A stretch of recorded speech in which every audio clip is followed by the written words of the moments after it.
Hello दोस्तों, आप सभी का मेरे चैनल में स्वागत है। आज की इस कहानी का नाम है थैंक यू भाभी।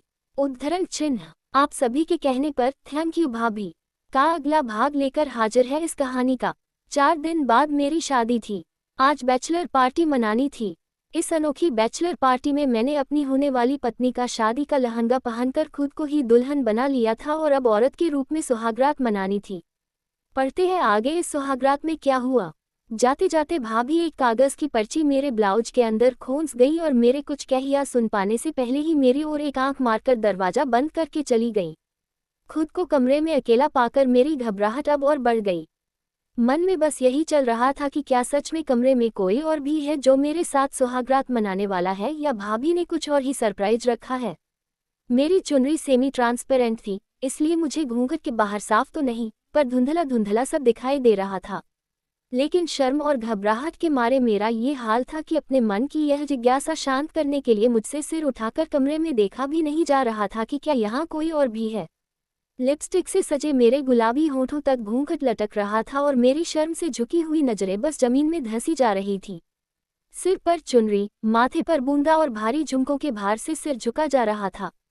हाथ में गुलाब जामुन और दूध की ट्रे थामे मैंने दुल्हन की तरह ही छोटे छोटे कदम बिस्तर की ओर आगे बढ़ाए। झुकी हुई नजरें बस सामने जमीन देख पा रही थी और बेडरूम के सन्नाटे में बस मेरी चूड़ियों की खन खन और पायलों की छम छम गूंज रही थी। बिस्तर के करीब पहुंचने पर मुझे घूंघट के अंदर से ही फूलों से सजे बिस्तर की एक झलक दिखी। लेकिन तभी इस ख्याल से एक पल को मेरा शरीर ठिठक गया कि भाभी तो सारा टाइम मुझे दुल्हन की तरह सजाने में लगी थी। फिर ये बिस्तर किसने सजाया? यानी कि घर में कोई और भी है।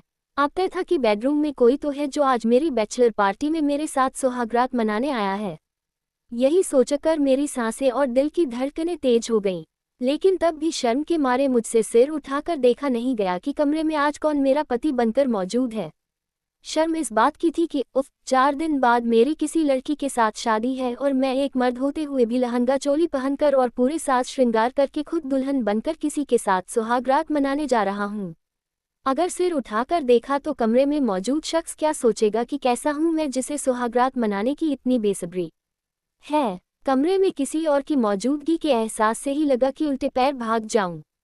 पर तभी भाभी की बात याद आई कि बन जाओ आज पूरी तरह औरत, क्या पता आगे फिर मौका मिले न मिले।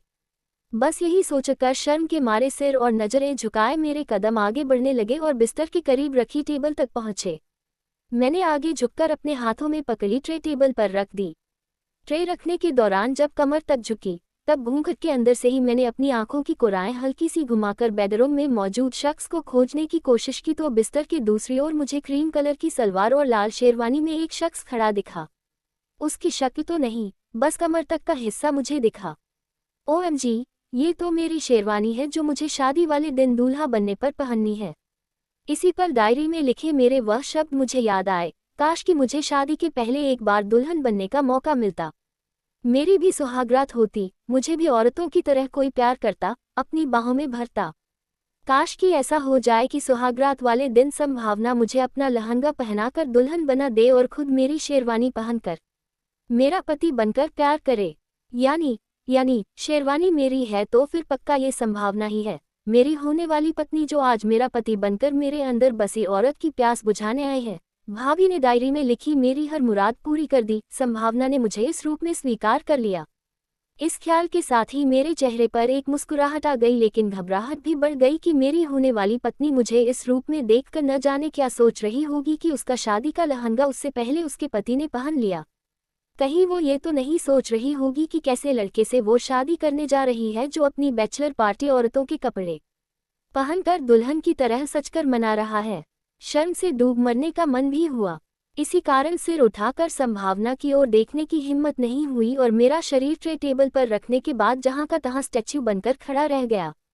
संभावना के साथ औरत बनकर सुहागरात बनाने के ख्याल से चेहरे पर एक मुस्कुराहट थी, लेकिन घबराहट के मारे मेरे हाथ मेरी चुनरी के एक कोने के साथ खेले जा रहे थे कि मेरी होने वाली पत्नी का शादी का लहंगा और गहने जो पहनकर मैं उसके सामने खड़ा हूँ। तभी बेडरूम में मौजूद उस शख्स के कदम मेरी ओर बढ़े और कदम के साथ मेरे दिल की धड़कन तेज हो गई। तभी वह शख्स मेरे सामने था, लेकिन अभी भी सिर उठाकर उसका चेहरा देखने की हिम्मत मुझ में नहीं थी। बस झुकी हुई नजरें उसकी कमर से नीचे तक का हिस्सा देख पा रही थी। तभी उसने अपने दोनों हाथ मेरे बाजुओं पर हल्के से रखे और मुझे बिस्तर के एक कोने पर बैठा दिया। फिर वे कदम मुझसे दूर बेडरूम के दरवाजे की ओर बढ़ने लगे और घबराहट में मेरे दोनों हाथ चुनरी से खेलने लगे और कमरा मेरी चूड़ियों की खनखनाहट से गूंजने लगा। जैसे ही मेरे कानों ने कमरे की चिटकनी लगने की आवाज़ सुनी, मैंने अपने पैर बिस्तर के ऊपर किए और खिसककर बिस्तर के बीचों बीच सिर झुकाकर घुटने मोड़कर बैठ गई। अपने दोनों हाथ मैंने घुटनों पर टिका लिए। घूंघट के अंदर झुके हुए सिर से बस मुझे अपने घुटने और लहंगा दिख रहा था। तभी बिस्तर पर उस शख्स के यानी मेरी संभावना के चढ़ने की आहट हुई। अब ठीक मेरे सामने वो शख्स बैठा था। औरतों सा घबराता मेरा दिल उस मर्दाने परफ्यूम की खुशबू के कारण उसके सीने से लिपट जाने का कर रहा था। लेकिन दुल्हन भला पहल कहाँ करती है, ये सोचकर मैं मुस्कुराने लगी। संभावना, जल्दी करो, उठाओ न मेरा घूंघट। मानो मेरे दिल की यह आवाज़ उन कानों तक पहुंच गई और दो हाथ मेरा घूंघट ऊपर उठाने लगे। अचानक मेरे दिल की धड़कनें किसी गाड़ी के पहले गियर से आखिरी गियर में पहुंच गईं। तब भाभी के वो शब्द याद आए, सुहागरात में जब पति घूंघट चेहरे से उठाता है न तो दिल की बढ़ी हुई धड़कनों की जो तेज आवाज़ आती है, उसे फिर से सुनने के लिए जिंदगी भर कान तरसते हैं। तुम लकी हो कि एक मर्द होते हुए भी आज वो मौका तुम्हें मिलेगा। धीरे धीरे उन हाथों ने मेरे चेहरे से घूंघट हटा दिया। मेरी नज़रें अभी भी शर्म से झुकी हुई थीं और एक रात के अपने उस पति का चेहरा देखने तक की हिम्मत नहीं जुटा पा रही थी। लेकिन शर्म के साथ साथ औरत बनकर सुहागरात मनाने की खुशी भी थी, जिससे मेरे चेहरे की मुस्कुराहट थामे से भी नहीं थम रही थी और तन बदन में झुरझुरी हो रही थी। लहंगे और पैंटी के अंदर मेरा लिंग भी उत्तेजित हो रहा था। बहरहाल मेरा घूंघट उठ चुका था, लेकिन शर्म के मारे झुका हुआ चेहरा और नज़रें मुझसे अब भी उठाए नहीं जा रही थी। तभी एक हाथ मेरी थोड़ी पकड़कर मेरा झुका हुआ चेहरा ऊपर उठाने लगा। लाज के मारे मैंने अपनी आंखें बंद कर ली, क्योंकि मुझमें हिम्मत नहीं थी कि अपनी होने वाली पत्नी से औरत के रूप में आंखें मिला सकूं। दिल की धड़कनें बुलेट ट्रेन की रफ्तार से दौड़ रही थीं कि तभी उसकी सांसों की गर्मी मेरे चेहरे की ओर बढ़ने लगी। धीरे धीरे वह गर्म सांसें मेरे होठों से टकराने लगीं। मेरी धड़कनें और तेज हो गईं और तभी मेरे होठों को उसके होंठ एक पल के लिए छूकर दूर हो गए। शरीर में मानो एक कट से दौड़ गया। मेरी सांसें जोर जोर से चलने लगी और फिर से उन होठों का स्पर्श करने को मचलने लगी। अगले ही पल वो होंठ वापस मेरे होठों को चूमने लगे और एक हाथ मेरे चुनरी के अंदर से होता हुआ मेरे बैकलेस ब्लाउज में से झांकती मेरे नग्न पीठ तक पहुंचा और मुझे अपने करीब खींचकर मेरे होठों को और जोर से चूमने लगा। ठंड के मौसम में नग्न पीठ पर हाथ के उस स्पर्श से शरीर शिथिल सा हो गया और उन बाहों में सिमट गया।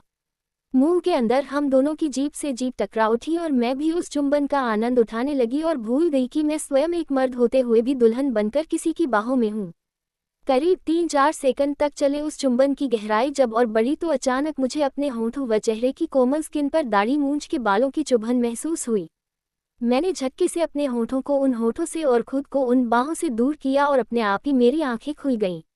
लेकिन सामने बैठे शख्स को देखकर वह फटी की फटी रह गईं। सांसें अटक गईं और लिपस्टिक से सजे मेरे सुर्ख लाल होंठों से स्वत ही ये नाम फूट पड़ा। हनी, तो आखिर कौन था उस कमरे में जिसके साथ देविका सुहागरात मना रही थी?